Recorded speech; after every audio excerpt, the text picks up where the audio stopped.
Fala tudo, tá ligado que essa aqui é mais uma do brabo do Ramemes, né? Copia não, comédia.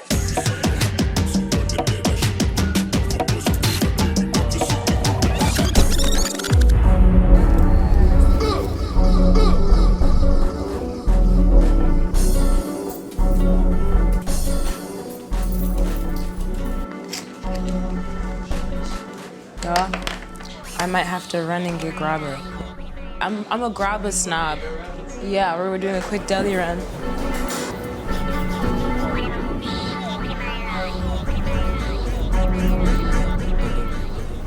I just turned 30. My auntie era has arrived, but I'm not mad about it.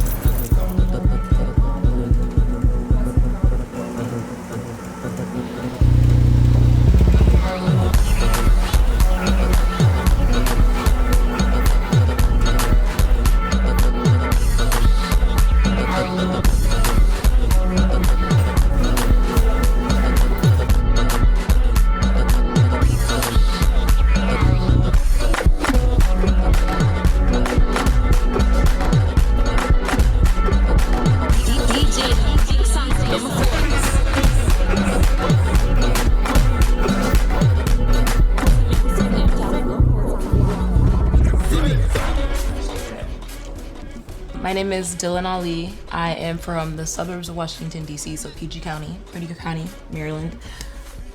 And yeah, I live in New York. I've been a DJ for like 11 years now, and we are alive an additional year as of today.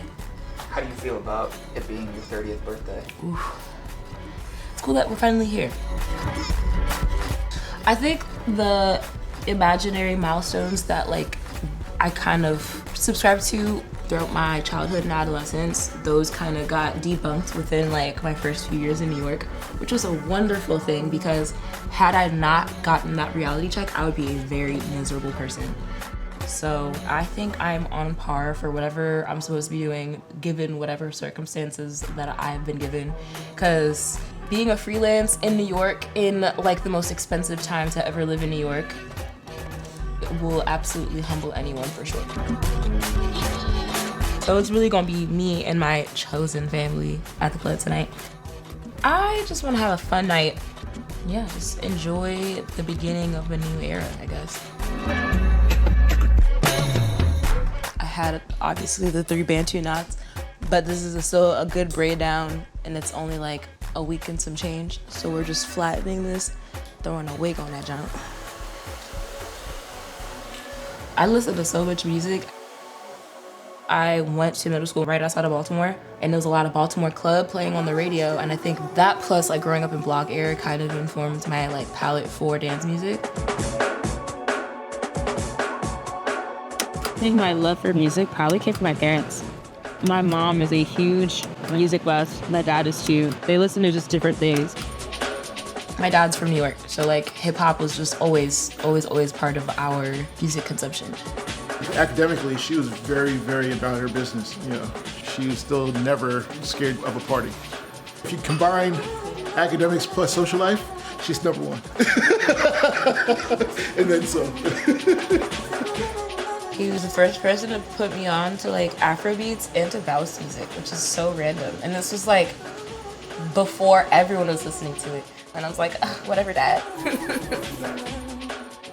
I'm a theater kid. I went to arts high school, but I was a theater major there, and then I went to NYU for acting. So like the spectacle, the performance, being on stage, putting on a show, that's always been a huge part of my being. I'm always gonna want to get in some type of costume. This is a pivotal part of the process. Karan is a wizard with a makeup brush and also does great hair. And we grew together in this journey too, because I remember when he first started, I was like one of the first muses. During the pandemic, he and I kind of started collaborating on doing random wigs and experimenting with glam. We would just do a bunch of test shoots with me, with different photographers. Then we'd start using our friends as muses.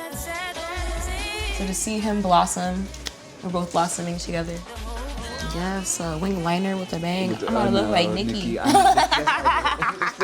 You're so. You see?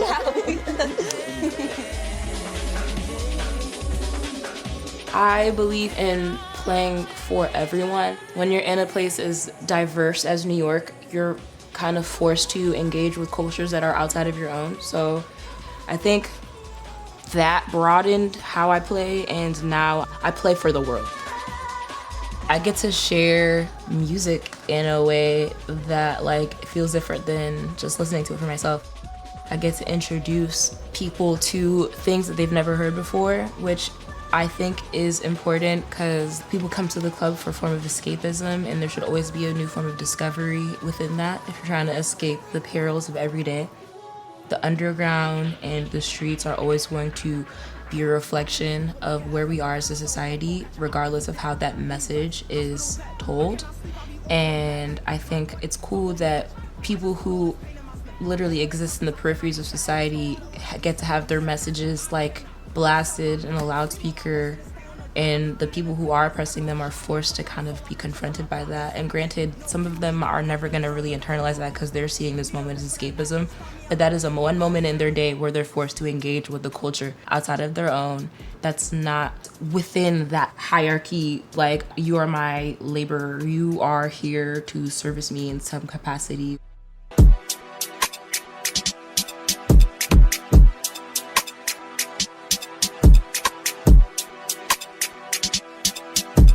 What the fuck going on, man?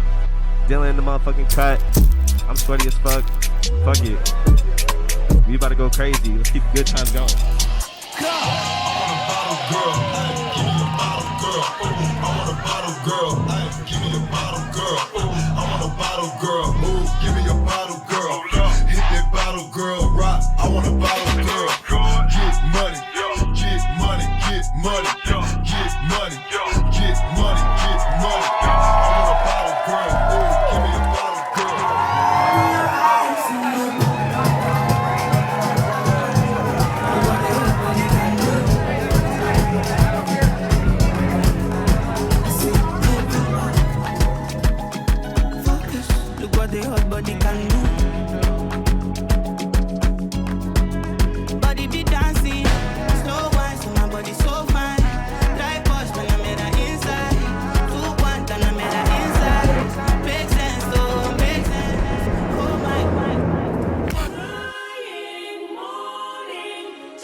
I'm hungover.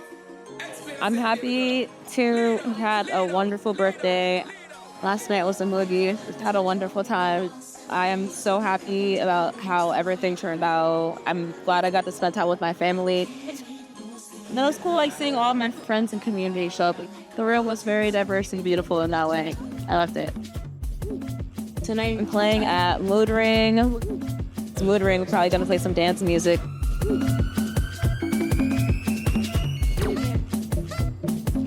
Listening to a lot of bouillon. It is a Caribbean genre. The BPM is really fast-paced, very danceable. It reminds me of club music, so it's cool to hear a diasporic response to it. I've been getting into newer dancehall artists because I like how they're getting back into more rapping. I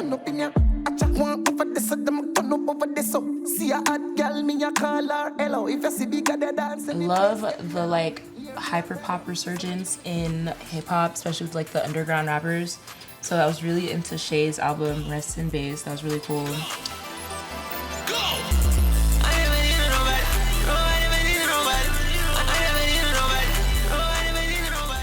I love the UK underground scene, so Femi, Len, YT, they're hard. The waiter begging my pardon, I'm in Paris, Le Manger. Remember back home I was starving. I'm bad at math, I just charted. Can't let the ops rest in their casket. I'm way more than an artist. The moral side of just being a woman in hip hop, that does become something that I've had to really reconcile with. I'm very vocal about my beliefs and my politics, and We're always trying to fight from the inside, but I'm witnessing in real time now that I'm entering these new spaces how much more difficult that is in praxis.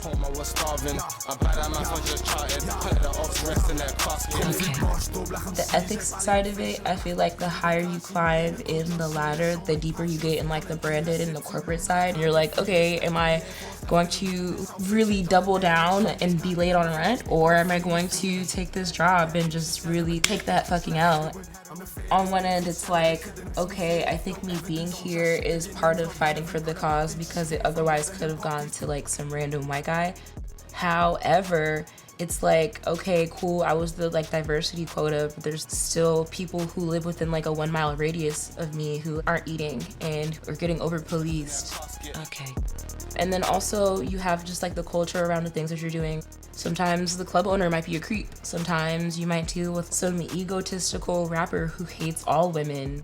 You don't know who necessarily you're going to be around. Sometimes nightlife can feel like a safe haven for really bad things. We got this bitch moving. Hey. We got this bitch moving. Push it. We got this bitch moving. We are at Mood Ring.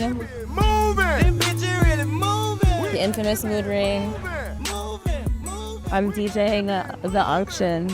My friend Noah, whose birthday was also yesterday, throwing his birthday party. He also turned 30, so that's why it's called the Unuction. Great joke, 10 out of 10 names. I'm playing in about like 15 minutes.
Happy birthday to Dylan and to fucking Noah!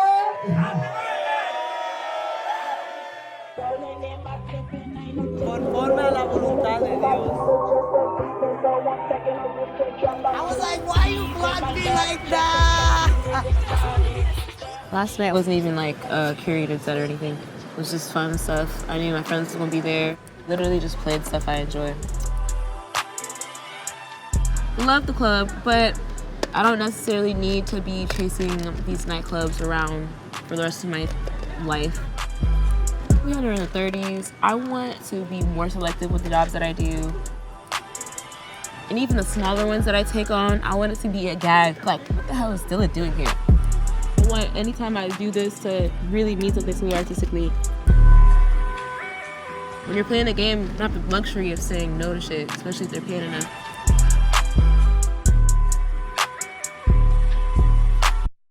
My mom came to America when she was like 21 and worked so hard, barely spoke the language, and managed to not only put herself through school and start a family, but also just like work her way up into a life where she is comfortable, you know? So I want to make sure that all the compromises and the sacrifices she made being here alone meant something.